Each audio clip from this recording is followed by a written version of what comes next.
আসসালামু আলাইকুম ভিউয়ার্স, কেমন আছেন? আশা করি সবাই ভালো আছেন। এই যে দেখেন, আজকে আরেকটি মন্ত্র নিয়ে আপনাদের সামনে উপস্থিত হয়েছি। এটা হচ্ছে যে কোনো মানুষকে চেয়ারে আটকে রাখার মন্ত্র।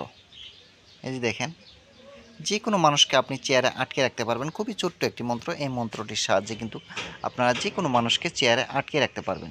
কিভাবে করবেন সেটাও আমি বলবো, ভিডিওটি স্কিপ করবেন না। ভিডিওটি যদি কেটে কেটে দেখেন তাহলে কোনো কিছুই বুঝতে পারবেন না। আর হ্যাঁ, আপনারা যদি নতুন হয়ে থাকেন তাহলে অবশ্যই আমার এই চ্যানেলটি সাবস্ক্রাইব করে এই চ্যানেলের সাথে থাকুন। অনেক কিছুই জানতে পারবেন এবং কি শিখতে পারবেন।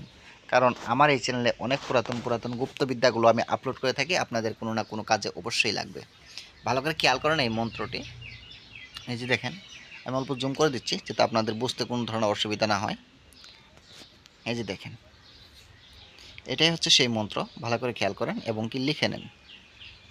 খাতা কলম বের করে নেন, হ্যাঁ, বের করে লিখে নেন। এই যে দেখতে পারতেছেন, মাত্র কয়েকটা কথা, অনেকই ছোট্ট একটি মন্ত্র। এগুলো আড়াই কলির মন্ত্র, দেখতে পারতেছেন।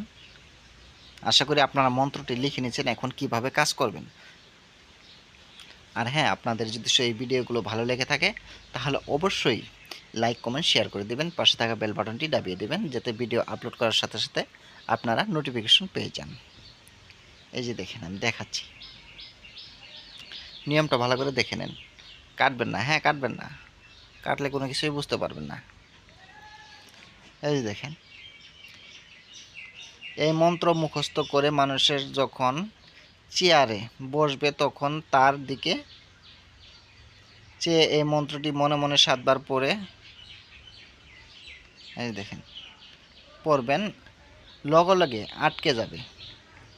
সেই কাটার মন্ত্রটিও আমি আপনাদেরকে দিব। আপনারা যদি আবার কাটতে চান, যদি লেগে যায় অবশ্যই ছাড়াতে হবে। তখন কিভাবে ছাড়াবেন, ছাড়ানোর জন্য আমি বলে দিচ্ছি, আপনারা শুনে নেন কিভাবে ছাড়াবেন।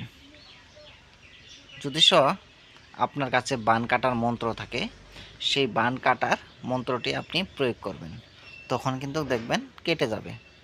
ঠিক আছে? আশা করি আপনারা বুঝতে পারছেন। আমি ভিডিওটি আর বেশি বড় করতে চাচ্ছি না।